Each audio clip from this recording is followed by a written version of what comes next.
hari yang mulia ini, dalam suasana yang penuh dengan keimanan ini, kita bersyukur kepada Allah Subhanahu wa taala. Alhamdulillah, Allah masih memberikan kepada kita nikmat dan taufik untuk menjadi bagian dari sejarah berlangsungnya syariat Jumat yang mulia. Semoga Allah Subhanahu wa taala senantiasa memberikan kepada kita kenikmatan-kenikmatan ini dan memberikan kita taufik untuk menikmati karunia Allah Subhanahu wa taala di dalam kenikmatan, di dalam ketaatan, di dalam afiyah. Karena sesungguhnya Allah Subhanahu wa taala tidak memberikan kepada seorang hamba nikmat yang lebih besar setelah keyakinan, setelah keimanan, melebihi nikmat afiyah.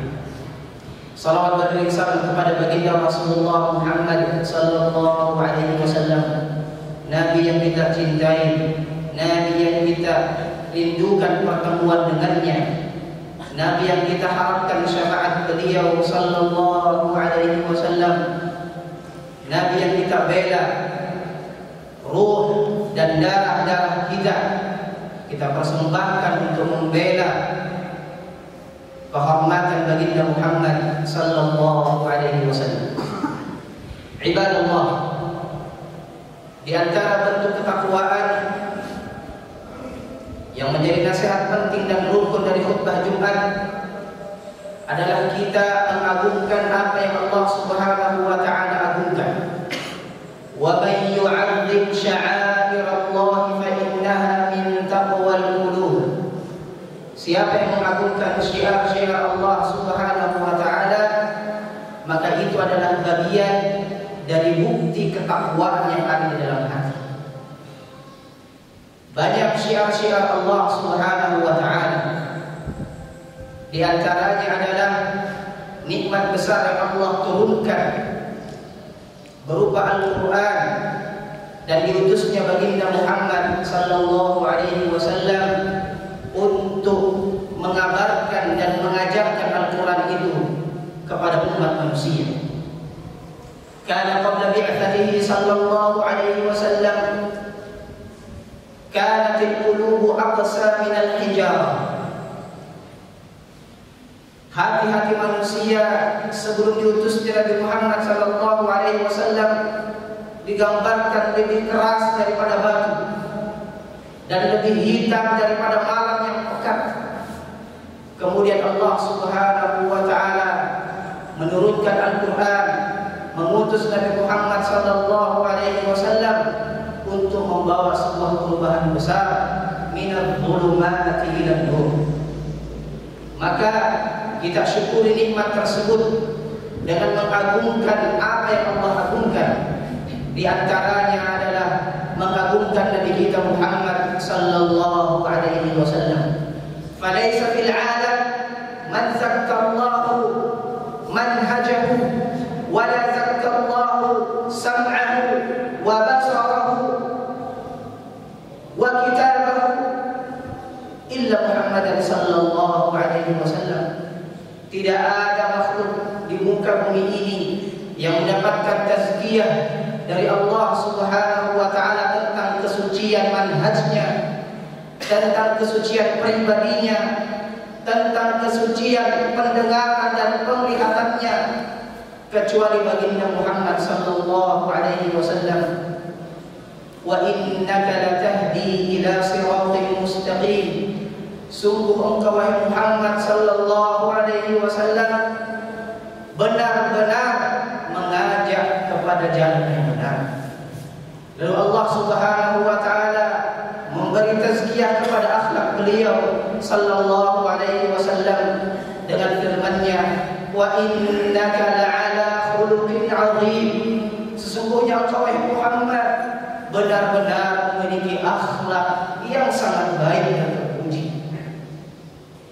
Kemudian Allah Subhanahu wa taala juga memberikan tazkiyah terhadap pendengaran dan ucapan beliau, wa ma yantiqu 'anil hawa in huwa illa wahyu yuha.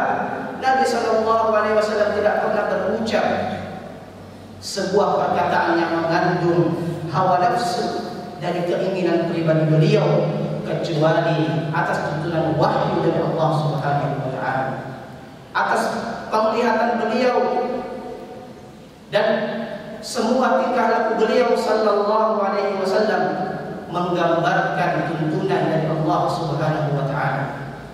Semua bentuk tazkiyah rabbaniyah yang sempat kita sebutkan dari mimbar Jumat yang mulia ini akan menambah kecintaan kita kepada baginda Muhammad sallallahu alaihi wasallam dan ghirah kita untuk berada di saf terdepan membela kehormatan beliau sallallahu alaihi wasallam ketika ada musuh-musuh Islam mencoba untuk mengganggunya, mengotorinya, menginjak-injak kehormatan baginda Muhammad sallallahu alaihi wasallam, menguatkan dan menjadi bukti dari apa yang Allah tuntunkan kepada kita di dalam Al-Quran. Inna kafainakal mustahzi'in, sesungguhnya kami, kata Allah Subhanahu wa ta'ala, menjaga wahai Muhammad sallallahu alaihi wasallam dari semua orang-orang yang suka mengolok, dari semua orang-orang yang suka mengejek-ngejek engkau wahai Muhammad. Maka dari itu Allah Subhanahu wa ta'ala Rabbul Alamin mengangkat derajat beliau di alam semesta ini. Wa rafa'na laka dzikrak, wa rafa'na laka dzikrak, dan kami angkat derajatmu, engkau disebut-sebut wahai Muhammad sallallahu alaihi wasallam. Wa nahnu syuhada'u ala dzalika, alaysa kullu mi'zanatin tu'adzinu wa tusyahid wa taqul ashhadu anna Muhammadan Rasulullah. 5 kali dalam sehari semalam paling tidak jamaah Jumat yang berbahagia, seluruh menara azan di muka bumi ini mengangkat nama Nabi Muhammad sallallahu alaihi wasallam, wa asyhadu anna Muhammadan Rasulullah, dan kita semua bersaksi bahwa Muhammad adalah utusan Allah Subhanahu wa taala. Inna kafainakal mustahzi'in. Perkara-perkara keimanan seperti ini, jamaah Jumat yang berbahagia, tidak bisa kita anggap sepele dan tidak bisa kita anggap sebagai angin lalu, karena mengagungkan apa yang Allah agungkan, memuliakan apa yang Allah muliakan, membela apa yang Allah bela adalah bagian dan wujud nyata dari ketakwaan yang ada di dalam hati. Semoga kejadian-kejadian yang terjadi di asrin al-hadir, seperti yang terjadi di Perancis, pengolokan, penghinaan kepada baginda Muhammad sallallahu alaihi wasallam, tidak menggoyahkan keimanan kita, tidak melemahkan keimanan kita, tapi justru menambah kecintaan kita kepada beliau sallallahu alaihi wasallam. Wa muakkadun sabbur rasul yaziduna hubban lahu wa lidinina bi hayati, dan sungguh dipastikan bahwa pelecehan, penghinaan kepada baginda Muhammad sallallahu alaihi wasallam tidak akan menambah apa-apa kecuali kecintaan dan keimanan kepada baginda sallallahu alaihi wasallam. Lalu kita bertanya, sebagai momentum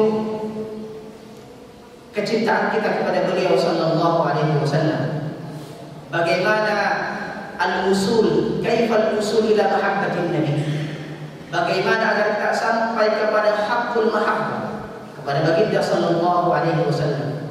Para ulama memberikan 3 tips besar atau 3 mabani yang bisa kita laksanakan dengan mudah.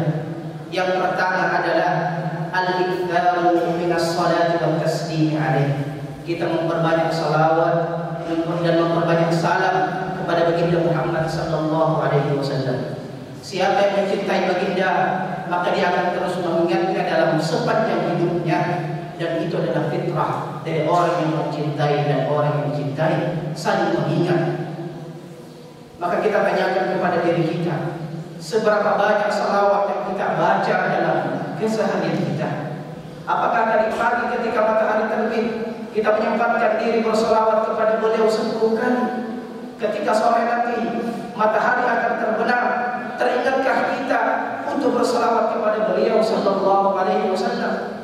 Karena beliau mengatakan, man shalla alayya 'ashran fi shalah hina yusbih wa hina yumsi adrakathu syafa'ati yaumil qiyamah. Siapa yang berselawat kepadaku 10 kali di waktu pagi, 10 kali di waktu sore, maka dia akan mendapati syafaatku di hari kiamat kelak. Di hari Jumat yang mulia, berapa salawat yang kita sampaikan kepada beliau sallallahu alaihi wasallam. Jika ini sudah menjadi kebiasaan kita, walillahil hamdu wal minnah. Tapi kalau masih ada taksir dari salawat kepada beliau, maka ini menjadi nasihat bagi kami pribadi, al-khatib, dan jangan tempat berbahagia. Aktsiru minas salati alaihi sallallahu alaihi wasallam, sebagai wujud kecintaan kita kepada beliau. Yang kedua adalah ittiba'u sunnatihi sallallahu alaihi wasallam. Kita mengikuti sunnah-sunnah beliau agar kecintaan ini semakin erat, semakin kental, dan semakin menguat di dalam hati-hati kita. Di antara sunnah-sunnah yang kecil yang sering diingatkan adalah salat duha misalnya, yang disifatkan oleh Nabi sallallahu alaihi wasallam sebagai salatul awwabin, salatnya para awwab, orang-orang yang sangat taat kepada Allah Subhanahu wa taala. Maka perjalanan waktu dari jam 6, jam 7 sampai jam 11 menjelang zuhur, adakah kita sempatkan untuk melaksanakan sunnah Nabi sallallahu alaihi wasallam 2 rakaat duha? Apakah kita terlalu sibuk untuk belajar? Terlalu banyak ilmu yang kita pelajari, terlalu banyak materi yang kita hafalkan, sehingga kita tidak mampu dan menyempatkan diri untuk melaksanakan salat duha 2 rakaat. Aina nahnu min ittiba'i sunnatihi sallallahu alaihi wasallam? Di mana kita semua dari wujud kecintaan itu? Terlalu sibukkah kita dengan pekerjaan dunia ini, sehingga 5-6 jam perjalanan pagi ke siang kita lupa ada sunnah yang Nabi sallallahu alaihi wasallam cintai, yang disifatkan sebagai sedekah 360 potongan-potongan tubuh kita, sendi-sendi kita.